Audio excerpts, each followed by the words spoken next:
Salam, salam sejahtera untuk kita semua.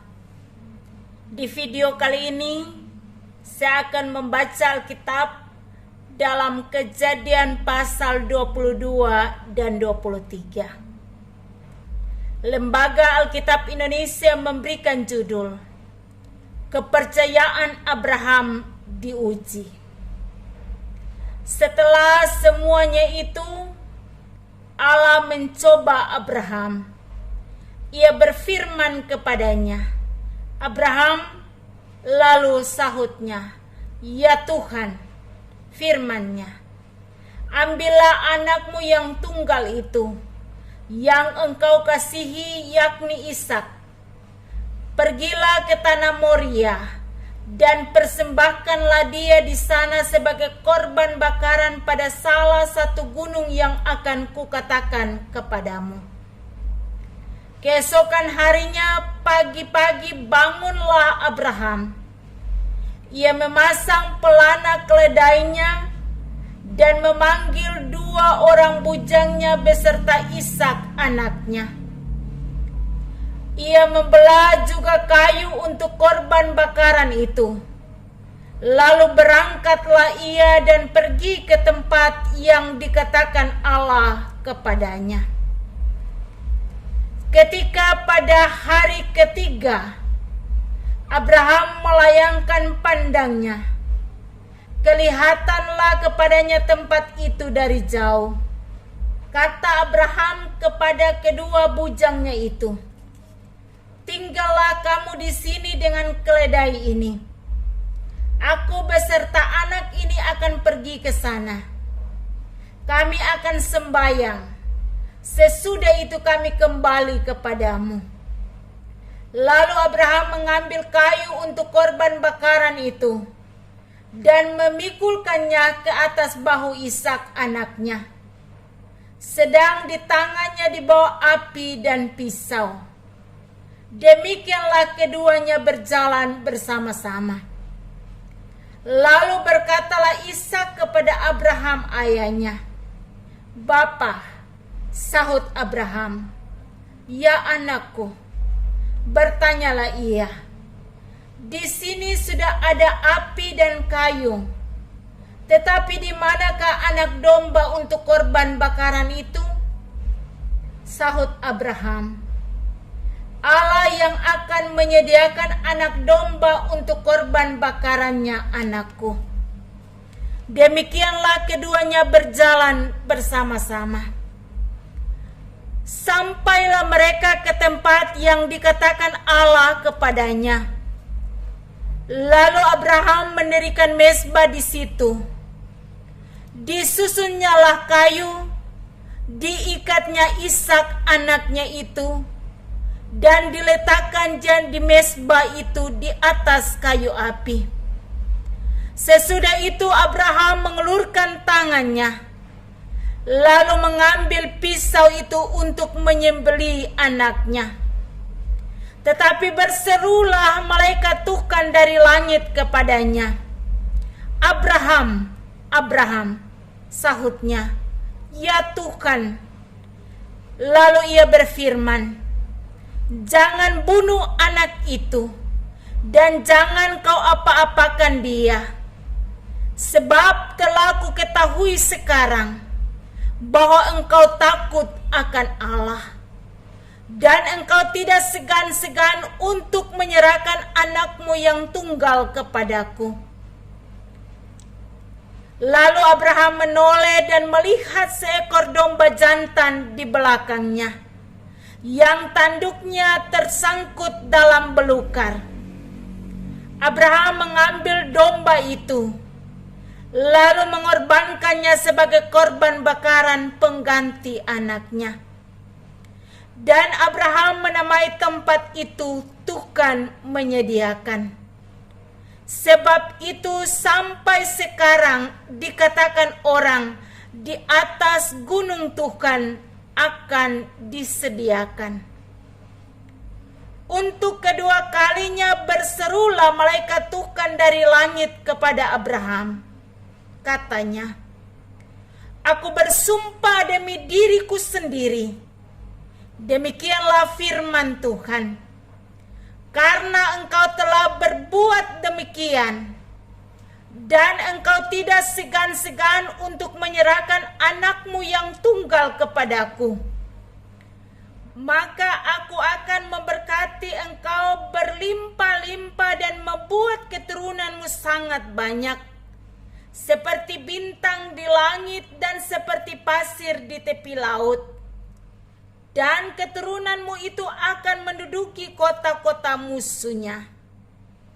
Oleh keturunanmu lah semua bangsa di bumi akan mendapat berkat, karena engkau mendengar firman-Ku.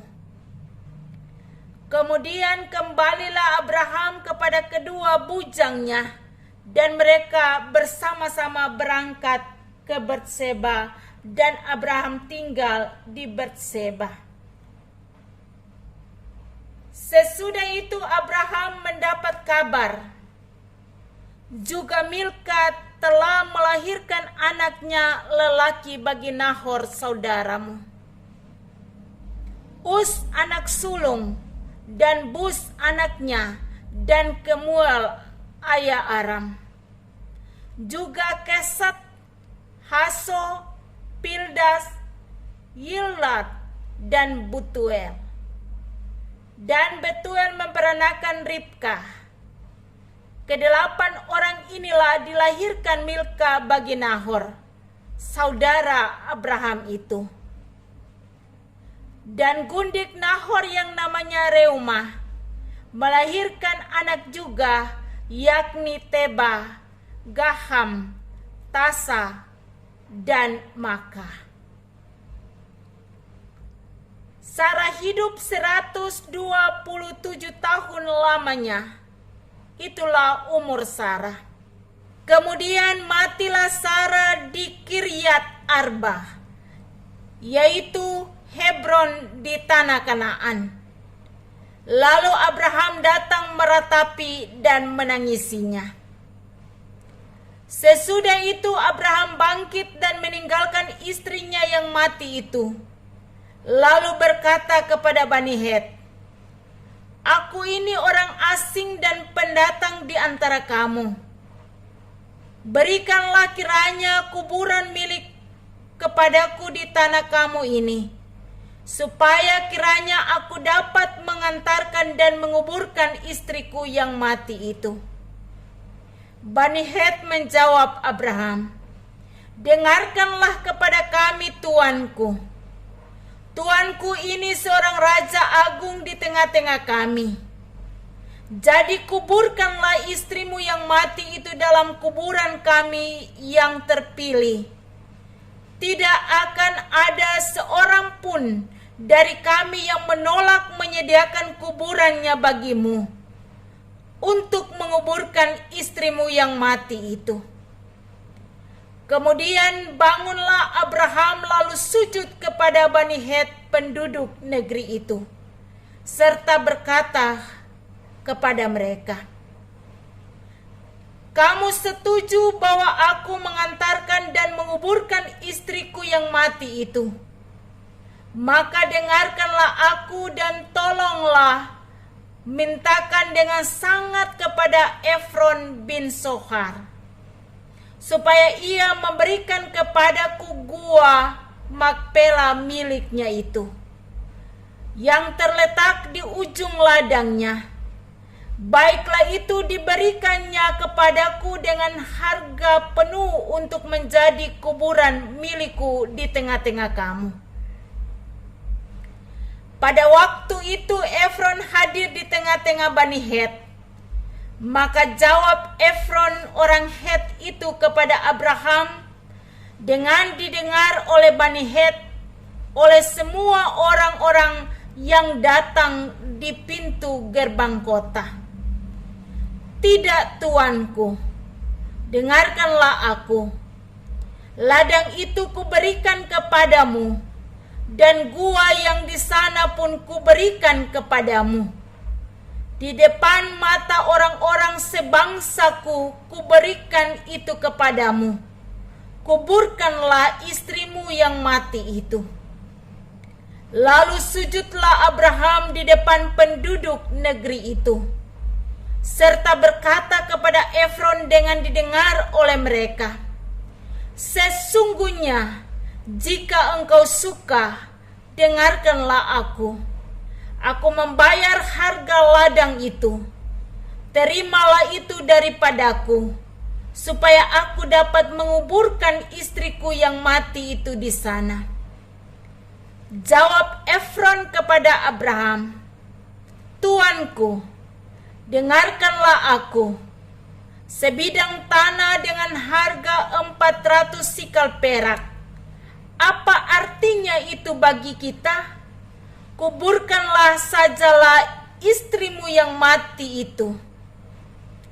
Lalu Abraham menerima usul Efron, maka ditimbangnyalah perak untuk Efron, sebanyak yang dimintanya dengan didengar oleh Bani Het itu, 400 sikal perak, seperti yang berlaku di antara para saudagar. Demikianlah ladang Efron yang letaknya di Makpela di sebelah timur Mamre, ladang dan gua yang di sana, serta segala pohon di ladang itu, bahkan di seluruh tanah itu sampai ke tepi-tepinya, diserahkan kepada Abraham menjadi tanah belian di depan mata Bani Het itu, di depan semua orang yang datang di pintu gerbang kota. Sesudah itu Abraham menguburkan Sarah istrinya di dalam gua ladang Makpela itu, di sebelah timur Mamre, yaitu Hebron di tanah Kanaan. Demikianlah dari pihak Bani Het, ladang dengan gua yang ada di sana diserahkan kepada Abraham menjadi kuburan miliknya. Demikianlah bacaan firman Tuhan.